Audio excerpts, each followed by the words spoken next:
anglophones, bonjour, vous êtes sur la chaîne de la Russe de Paka et aujourd'hui la thématique de ma petite vidéo c'est la scolarisation en Russie. Si ça vous intéresse, restez avec moi, je continue. Cette vidéo a été demandée par vous. Vous avez envoyé plusieurs fois cette question. Comment ça se passe l'école en Russie? Combien d'années on passe à l'école? Et voilà, aujourd'hui, je suis devant vous pour vous raconter ça. C'est très simple. Déjà pour commencer cette petite vidéo, je vous explique une chose, c'est que parfois, les gens me demandent en quelle classe est mon fils et je ne peux pas répondre parce que je me suis bien perdue avec CP, CM, CM2,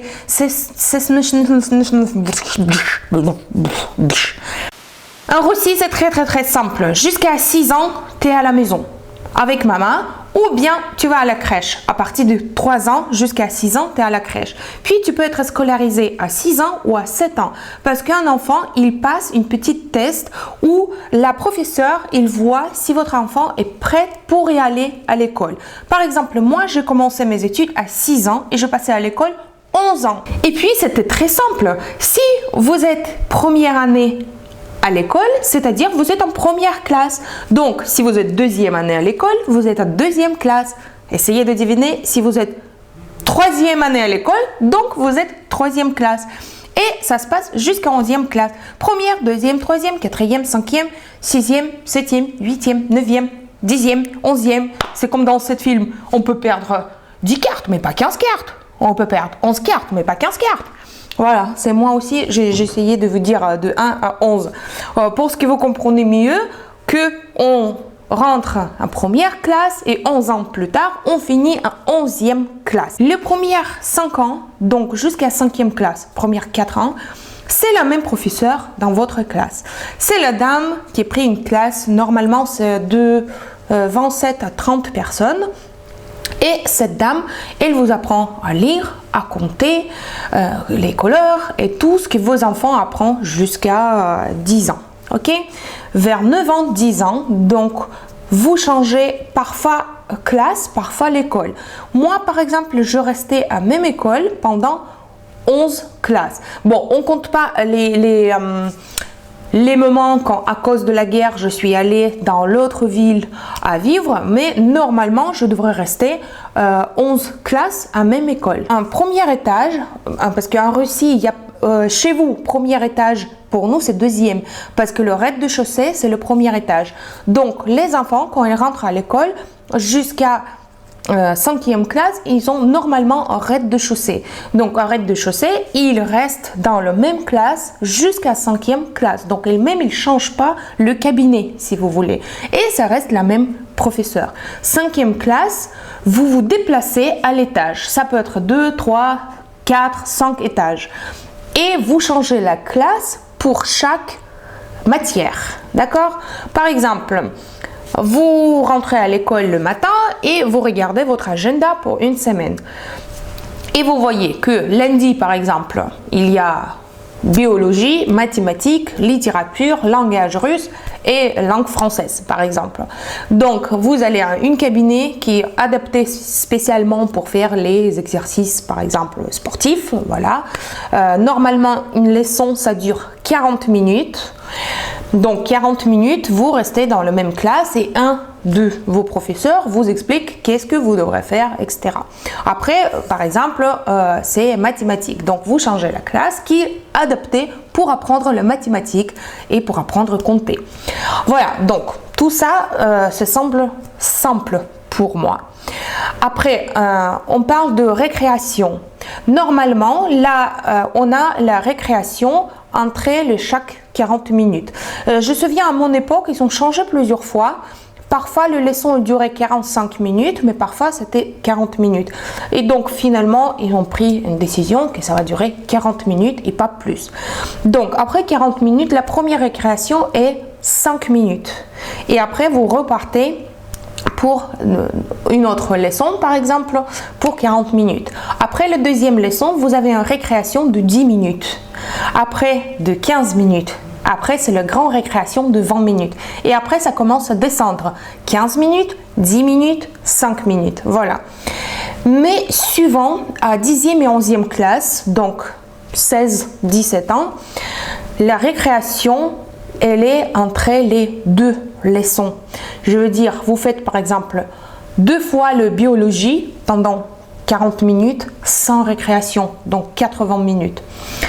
Après 2 leçons de mathématiques par exemple. Voilà, ça existe aussi, mais normalement ils font à la classe à 10e et à 11e classe, vous faites normalement pareil les récréations 5, 10, 15 minutes, sauf que c'est la même leçon 2 fois. On s'appelle ça les paires. Les paires. P-A-I-R-E-S, je pense que ça s'écrit comme ça. Parce que c'est les 2 leçons. Voilà. Donc, ça se passe comme ça à l'école. Après l'école, vous pouvez finir l'école à 9e classe. Vous pouvez finir l'école à 11e classe. C'est à vous de choisir. Mais il faut savoir que après la 9e classe, vous ne pouvez pas y aller à l'université. Vous pouvez y aller en collège. Oui, chez nous, le collège, c'est après l'école. Donc, vous pouvez aller en collège et apprendre la profession qui est, attention, qui n'est pas très solide dans notre pays. Par exemple, là, je pense que je vais vous surprendre vraiment, mais ma mère, quand j'étais pas bien à l'école, elle m'a dit, si tu vas pas bien apprendre, qu'est-ce que le professeur t'a dit, tu vas aller être qui? Cuisinier. Voilà, donc en collège, vous pouvez apprendre les professions comme cuisinier ou réparer les voitures ou travailler avec les bois, par exemple. Voilà. Après, vous continuez en collège le même programme que les enfants qui restent jusqu'à 11e classe.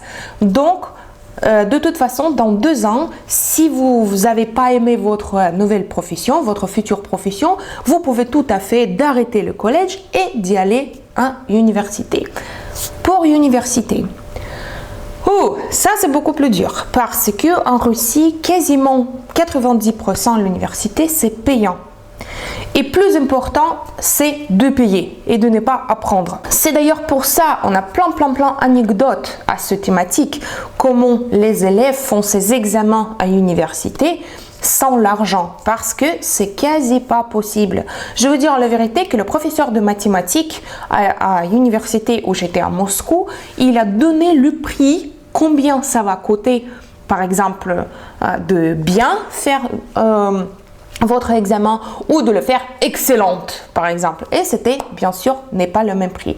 Les systèmes de notes aujourd'hui c'est jusqu'à 5, donc 5 c'est excellente, 4 c'est bon, 3 moyen, 2 c'est vraiment pas bon, 1 jamais quelqu'un qui a eu 1 parce que tu devrais vraiment être nul. Autre chose c'est l'examen à l'école. Donc après quand vous finissez votre école, il y en a plusieurs examens à passer et ce n'est pas aujourd'hui ça s'appelle EG, je crois, je sais pas. Écoutez, parce que c'est la nouveauté qui est arrivée après ma départure de la Russie. Donc, si j'ai bien compris, l'examen, c'est pour prouver vos connaissances de matière. Il regarde toutes les matières, un par an, vous faites l'examen. À mon époque, c'était un tout petit peu différent parce qu'il y a 3 matières obligatoires. Donc, c'est la langue maternelle, mathématiques, et je crois les normes sportives tu devrais faire. Et 3, c'est à ton choix. Parce que par exemple, si tu veux être mathématicien, d'accord, donc tu dis tiens, je vais faire l'examen pour géométrie, mathématiques et physique par exemple. Si tu veux être sportif, tu dis ah bah tiens, je fais encore un examen en sportif pour avoir le plus bon note pour ma future vie à l'université. Voilà, moi pour si c'est ça vous intéresse, moi je choisis la littérature parce que j'étais assez forte pour ça et j'ai eu mon projet pour la vie. Donc voilà, comme ça se passe la scolarisation en Russie. En école, normalement, c'est beaucoup plus simple de passer les examens parce que chaque école, elle a aussi noté départementale par rapport de combien d'enfants sont bien passés ces examens. Donc, c'est à son intérêt quand même que plus d'enfants qui passent les examens, qui est la meilleure note. Et pour l'université, je veux bien expliquer que ça se passe malheureusement pour le moment comme ça. J'espère que j'ai bien répondu à cette question. S'il reste quand même les questions, je vous invite à poser un commentaire. N'oubliez pas de s'abonner sur ma chaîne. C'était la Russe de Paka. Moi, je vais dire Paka, c'est-à-dire ciao.